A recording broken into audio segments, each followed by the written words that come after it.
Hey you guys, my name's Casey Macbeth. I am a cinematographer here in Los Angeles. I've been a Sony FS7 user since it came out. I've been very excited. I got one of the first FX9s shipped out to Los Angeles. I mean, the people I bought it from tell me that. Who knows? I don't know how I was able to wait this long to open it up. I just, I wanted to do this on camera and just kind of get some thoughts out there about this particular camera system, why I chose it. I mean, I bought this with my own money or with a loan that has my name on it. So I just kind of wanted to get into that. But I mean, while we do it, let's unbox this. Let's go through here and we'll see what we've got.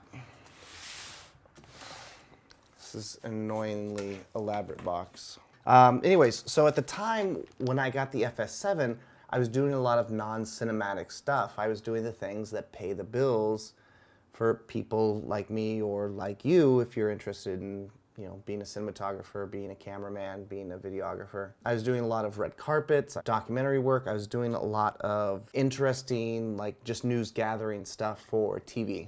And those types of jobs, they're used to broadcast quality shoulder-mounted E&G cameras, which they have incredibly long zoom ranges. They have very deep depth of field because of the small sensor size. It's very easy for focusing on those. They have fantastic autofocus, very long running. They have internal built-in NDs. They have lots of recording options to change with whatever formats they have to have. I mean, they are very purpose-built for a specific type of recording. And a DSLR is the exact opposite end of it. It's not purpose-built for anything. It's meant to be a very cinematic look, not a very functional look. It's exceptionally difficult with extremely large sensors to have great zoom ranges, so that's why all of us carry multiple lenses, to try to get very, very wide things, very long things, but to get one lens that does an ultra-wide shot and an incredibly zoomed-in shot from across the room, that's hard to find, that's expensive. So at any rate, I was doing these types of jobs and I needed something that I knew could get cinematic images, so I wanted to find something that's like Super 35 sensor size, a wide dynamic range. They claimed 14 stops, close. I mean, sure, it's pretty close, way better than, DSLR. But, the 422 color space, the fact that I could do RAW, though I don't really shoot RAW because you don't have to. But the fact that it was 10-bit 422, that was fantastic for me. But the fact that I could take XLR audio directly into the camera, bonus. The fact that I could record MPEG if I wanted to, or I could record ProRes because I bought the extension back, so I could do that in RAW.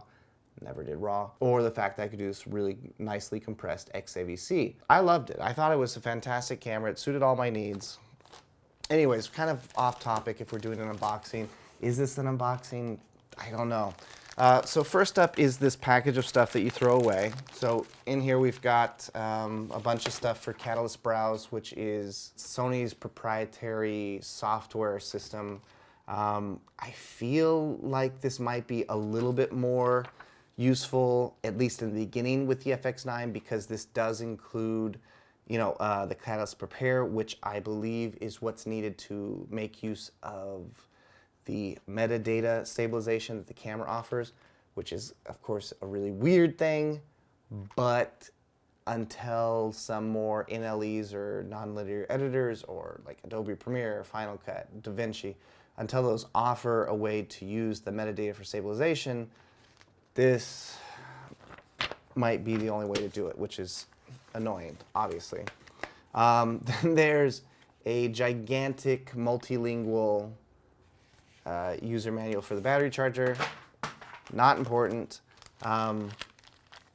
In here we've got a couple of little tiny tidbits. I mean, you've got your cold shoe mount, you've got a few plates and pieces just to outfit the camera with other things. Let's take a look. Some of these are familiar to me, some of these are not.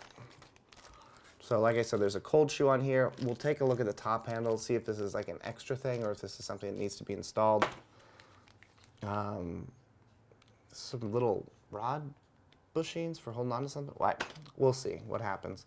Okay, these are somewhat helpful. There's a bunch of little screws in here that'll be helpful for small things, but there's also a focus hook, which is something throwing back to more professional film cameras, usually somewhere on the sensor line. Like if you look at the camera profile-wise, wherever the sensor actually sits.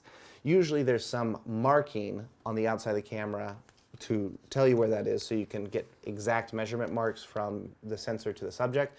But a lot of times they'll also have this little extra hook that you can take and put on top, you know, screw into the camera on the top or the side or something like that. This guy, again, not sure what this little doohickey is, but we'll figure that out. Okay, so first thing up, we've got our new eyepiece and viewfinder. So there's a lot of neat stuff to unpack here.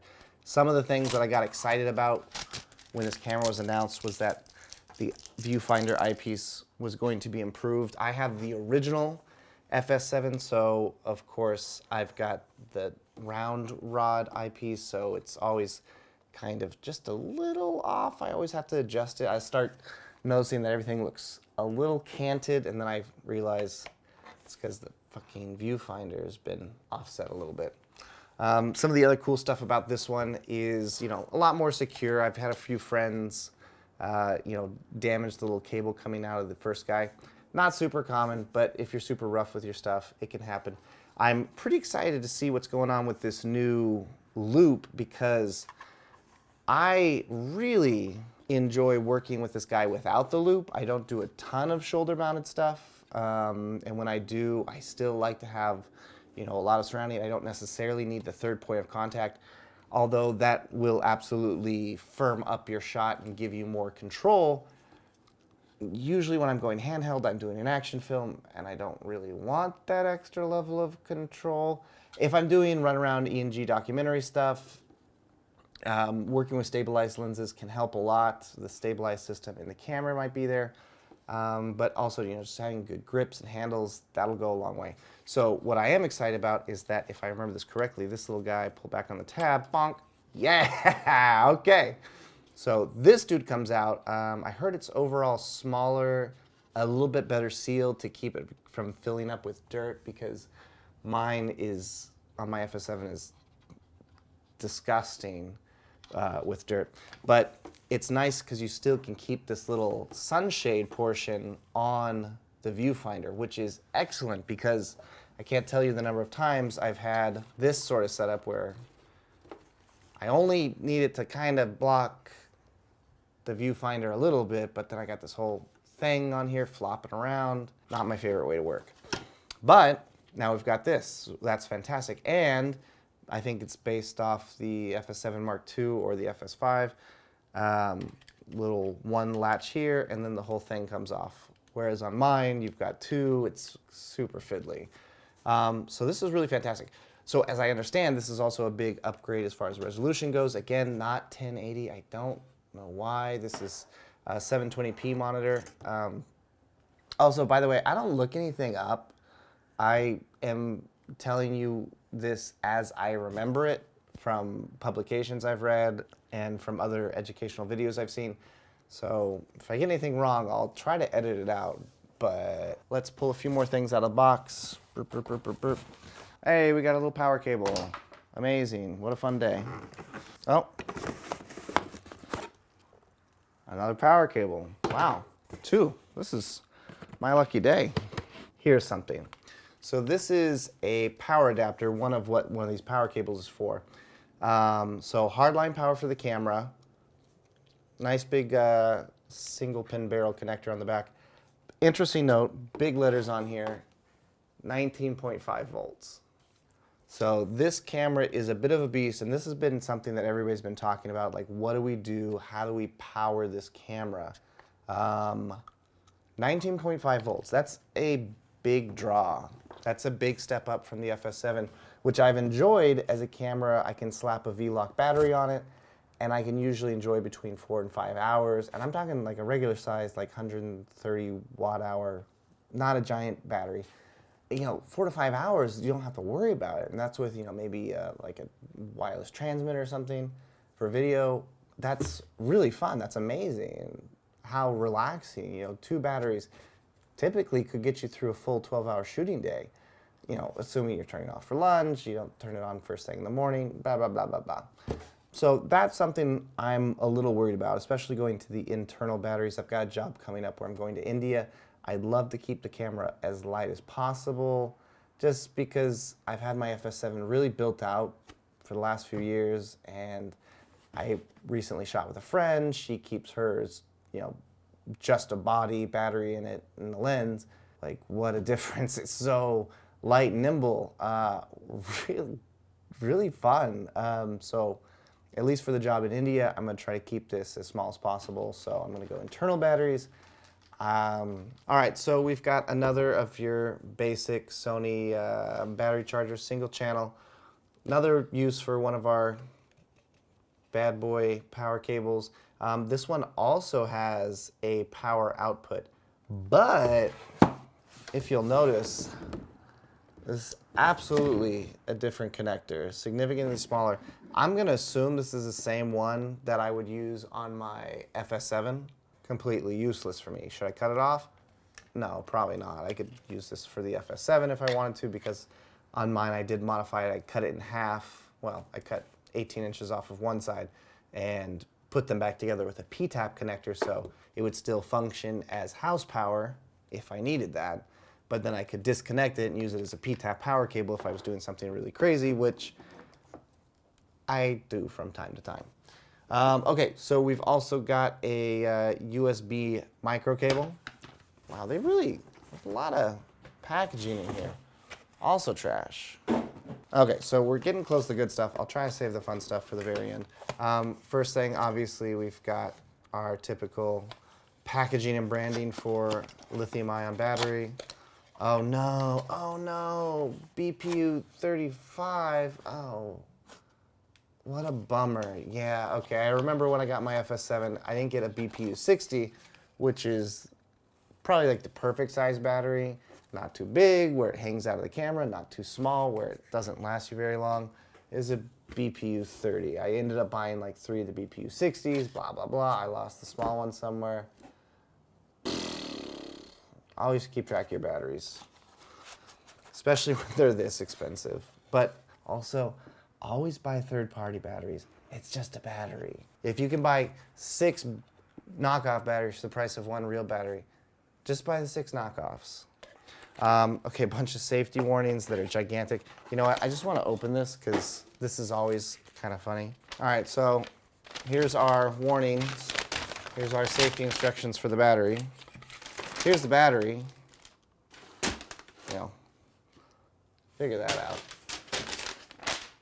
All right, so we've got a battery. Any charge on it? That's interesting, though. Red lights. I wonder if it's red lights because it's only half power, or if they're all going to be red when it's fully powered. That's interesting. Well, this is really a lot of cardboard origami. I'm kind of interested. All right, so sad story time. The grip handle, intelligent grip handle for the FS cameras. So this guy, let's go back in time, FS7. What a great fucking piece of kit. Like, the fact that you could get a grip from the factory installed so that you could, you know, put your hand on the camera and control it. First of all, amazing. Second of all, control it? Yes. Wow, you can get into menus. You could, depending on the lens you had, you could focus, you could close the iris, you could zoom in even, you could magnify the image. What a great thing. Problem was, FS7, you had to unscrew 2 screws here with a screwdriver, because if you want it tight, not sliding in and out, pain in the ass. So usually I just leave it all the way extended and just take the whole thing off, or try to put it up under the camera. Real nightmare. Heartbreak number 2 was the fact that the bolts and screws inside this area right here. Okay, first of all, I hate this screw. These ones are all like, I'm sunk in, I'm sunk in, I'm sunk in. This one's like, maybe? I mean, it looks like this one's sunk in a lot, and these ones are kind of sunk in not a lot, and this one's not sunk in at all. And it kind of looks like they're at an angle. Maybe it's normal. Oh, you know what it is, look. Look at the way it's kind of cut there. Right? Shrunk. It's fine. Anyways, the screws inside this piece broke, or some retaining blocking piece broke, and my arm has just had this little kind of handle that just freely rotates. Super annoying. It's got a little bit of resistance, so if you just hold it just right, and you've got another grip, and you're just really taking the weight with the left hand and not the right hand, probably work for you. But that's super irritating. The thing that fatigues people is all these little things that you do without thinking about it. So that's one of the things that gets really exhausting. Anyways, I have to open this. My hand is too big for this, the way it is. Whew. All right, that's better. Okay, so. All right, so now that's comfy. Anyways, big upgrade from the FS7. One little nut here, bonk, bonk. Extension, what is that, like 2 inches? I'm in, nice. Much improved little connection here for this link cable, or this, oh, well, I guess it's not anymore. What is this? Little remote mini USB looking connector. Not bad. Oh boy, okay, well, this is it. Now we're getting to the good stuff.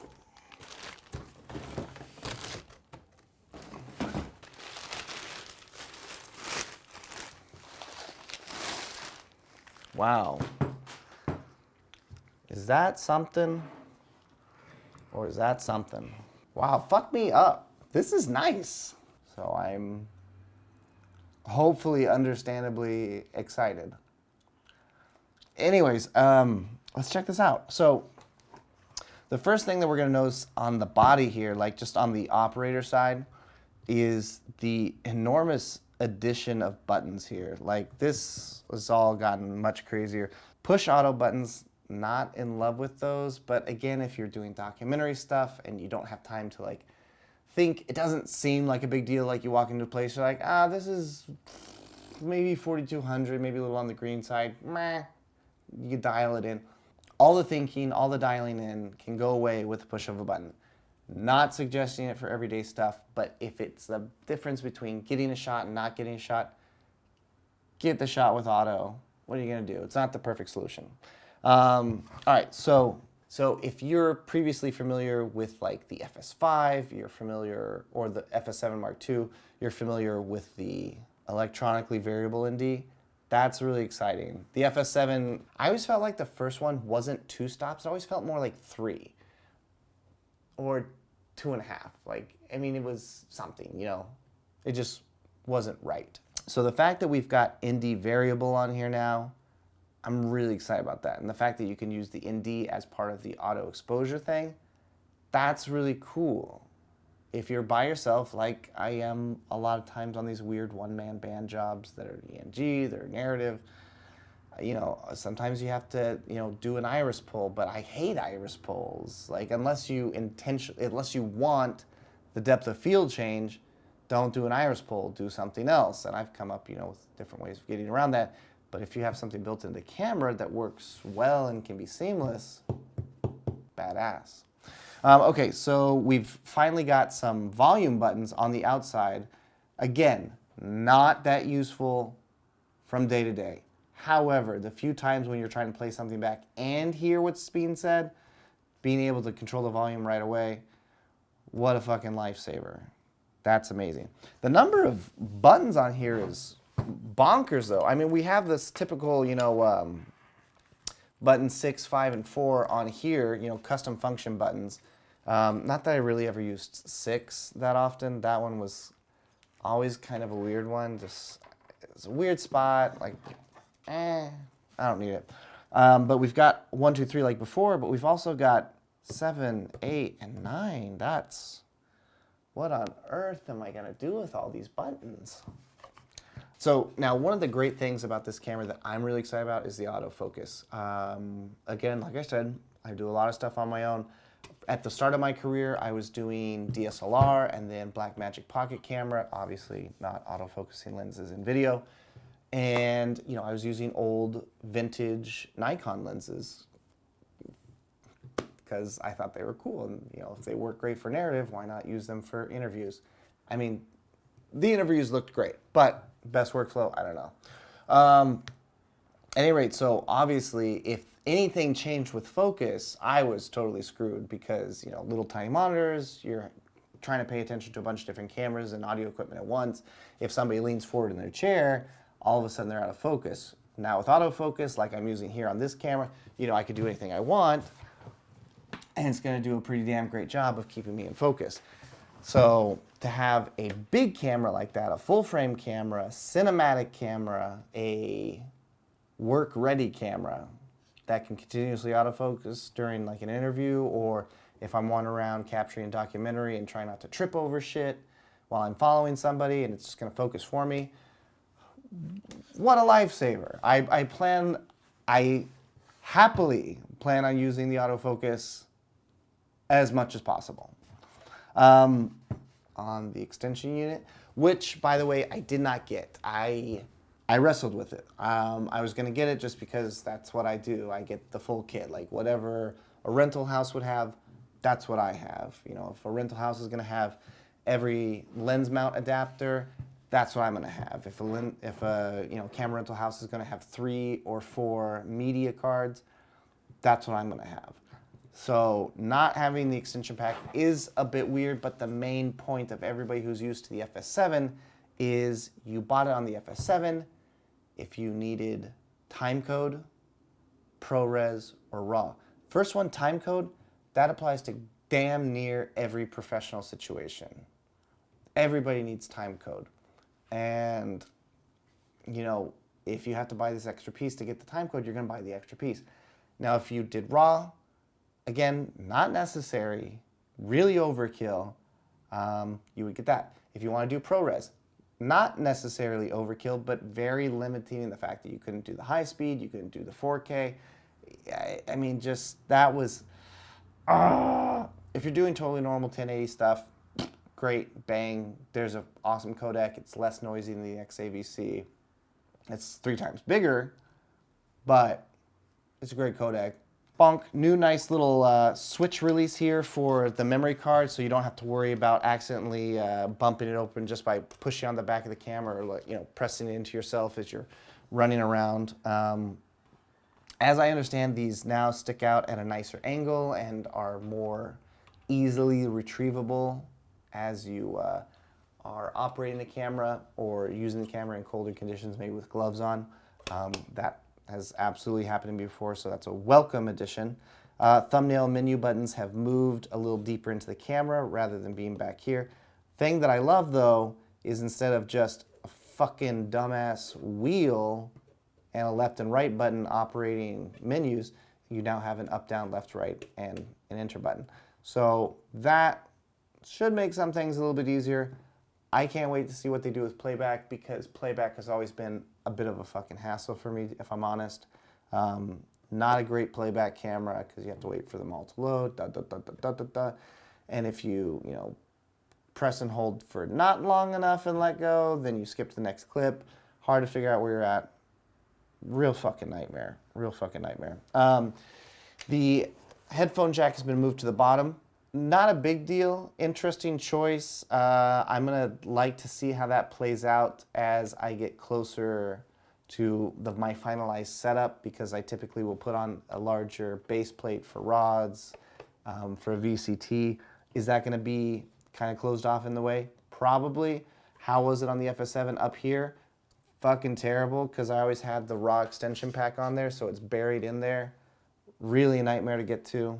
The AC side, so we've got our markings for the Wi-Fi. There's built-in Wi-Fi. I heard you can control the camera, see a lot of stuff in it. Very quick sort of, you know, feedback from what you're shooting. That's interesting. I don't ever think I'll be in a position where I'm away from the camera unless I do something with this and my FS7, or this and my A6400s, where I'm pretty confident that this is going to autofocus its ass off and do a great job. So maybe I might Wi-Fi this to my phone and just monitor it and keep an eye on like the stats and numbers. If it gives me all that stuff, again, we'll figure it out. But you know, keep an eye on it while I sit with one of the cameras that probably needs a bit more babysitting. You know what I mean? So this is amazing. Time code in and out. Wow, did I get on that whole fucking topic about the extension pack and then not talk about why I didn't get the extension pack? I'm seriously getting senile. Okay, so on the old one, You had to buy the extension pack if you wanted RAW, ProRes, or most importantly, timecode. Everybody needs timecode. This comes with it built into the body. For the majority of people, you no longer need to buy the extension pack to get the timecode, which is the thing you want the most. But now it's built into the body, so what use is the extension pack? Extension pack is great if you plan on doing vlogs and you want the most expensive possible solution. I'm sure there'll be other stuff, like if you want to do RAW, which this guy is going to be an amazing RAW camera when it's ready. I think that's a really exciting and great option. I might get it added on. I don't know, guys. That's a tough one. That's a tough one because nobody can even record the RAW right now. There's too much data that this guy's capable of. They can't record the RAW. I mean, I was listening to the Atomos guys talk about it on podcasts again. Admittedly, that was like a month or so ago. I don't know if anything's changed. Let's look it up. I'll do some research after I'm done recording. And same thing as before. You got your inputs here. You got your controls for phantom power. So now this is the interesting part. They've added the locking E-mount system that they introduced on the FS7 Mark II. I've gotten to futz with it a couple times since this guy came out. I'm concerned because everybody's like, oh, it's tough for one guy to change lenses, you know, by himself, you know, or one-handed, which is something I did pretty often.